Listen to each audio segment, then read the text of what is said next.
नमस्कार, आप देख रहे हैं हल्ला बोल टीवी और मैं हूं सुरभि।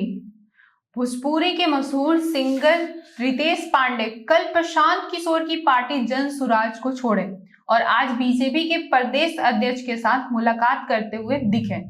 क्या रितेश पांडे बीजेपी ज्वाइन कर रहे हैं? आइए हम इस पूरे मामले के बारे में जानते हैं हल्ला बोल टीवी के संपादक दीपक शर्मा से। मुलाकात की है तो जरूर इसके मायने भी होंगे सुरभि। अगर उन्होंने मुलाकात की है और फोटो खिंचवाई है तो हाथ राजनीति में यूं ही नहीं मिलते। बिल्कुल। अगर दोनों ने हाथ मिलाया है और हाथ मिलाते हुए फोटो खिंचवाई है तो इसके सियासी मायने बिल्कुल साफ है। जी देखिए, हारे हुए के साथ कोई नहीं रहना चाहता और जीते हुए के साथ हर कोई रिश्ता जोड़ना चाहता है। तो अब रितेश पांडे ने प्रशांत किशोर का साथ छोड़ दिया है और जीती हुई भारतीय जनता पार्टी के साथ हाथ मिलाने का फैसला किया है। रितेश पांडे करगहर से लड़े थे, रोहतास के करगहर से। करगहर सीट इसलिए महत्वपूर्ण है क्योंकि करगहर विधानसभा क्षेत्र में ही प्रशांत किशोर का पैतृक आवास आता है, उनका गांव आता है। कहा जा रहा था कि करगहर से प्रशांत किशोर खुद लड़ेंगे, लेकिन प्रशांत किशोर ने अपनी यह सीट रितेश पांडे को दी और चुनाव हारे हुए 2 महीने नहीं बीते कि रितेश पांडे ने जनसुराज प्रशांत किशोर का साथ छोड़ दिया।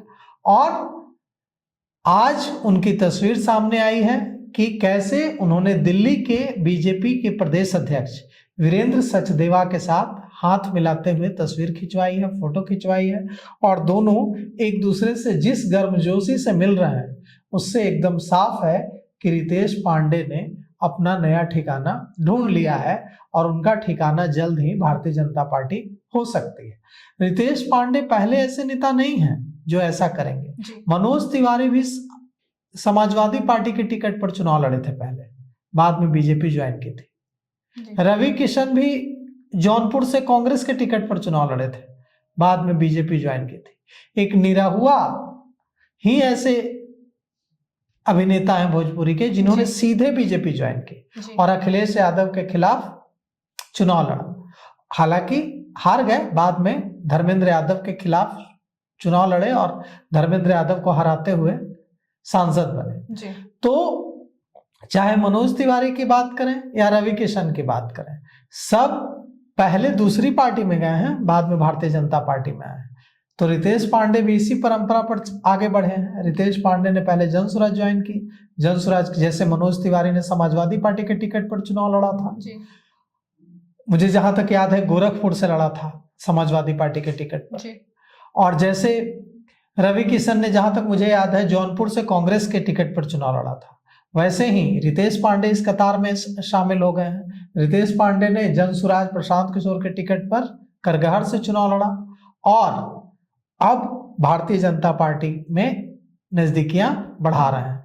वीरेंद्र सचदेवा के साथ ये जो मुलाकात है उनकी और ये जो तस्वीर सामने आई है, ये तस्वीर सहयोग नहीं कही जा सकती। ये 2 लोगों के बीच हुई मुलाकात नहीं कही जा सकती क्योंकि दोनों एक दूसरे से गर्मजोशी से मिल रहे हैं, हाथ मिला रहे हैं। तो भारतीय जनता पार्टी के नेता से कोई हाथ मिला ले तो इसका यह मतलब नहीं है कि वो भारतीय जनता पार्टी में चला जाता है और कांग्रेस के नेता से हाथ मिला ले तो कांग्रेस पार्टी में चला जाता है। हमारे दफ्तर में तो रोज नेता आते हैं, रोज हम लोग आज कांग्रेस के नेता से, कल बीजेपी के नेता से, जदयू के नेता से हाथ मिलाते हैं, तो रोज हम लोग पार्टी थोड़े बदलते हैं। इसका ये मतलब नहीं हुआ हाथ मिलाने का कि वो किसी ने पार्टी ज्वाइन कर ली।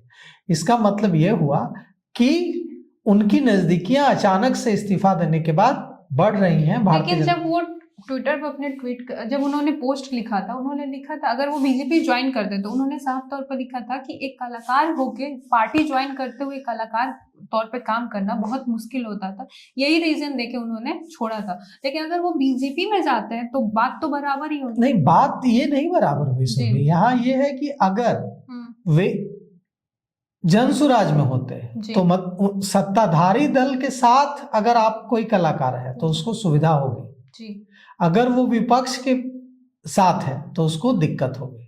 मतलब जनसुराज की बुरी तरह हार के कारण हाँ बिल्कुल। अगर जनसुराज की सरकार बन जाती तो थोड़े ही छोड़ते, जनसुराज की बड़ी जीत हो जाती तो थोड़े ही छोड़ते, वे विधायक बन जाते तो हो सकता है छोड़ देते, पाला बदल लेते। लेकिन अगर जीत होती जी। तो नहीं छोड़ते। तो होता क्या है कि जो उन्होंने जिस परेशानी का जिक्र किया वो परेशानी होती है, जी हाँ। लेकिन अगर आपके अंदर निष्ठा है तो आप उस परेशानी का सामना करेंगे। जी। उन्होंने लिखा कि एक कलाकार के तौर पर किसी पार्टी के साथ रहते हुए काम करना बहुत मुश्किल होता है, उम्मीद है कि आप मेरी परेशानी समझेंगे।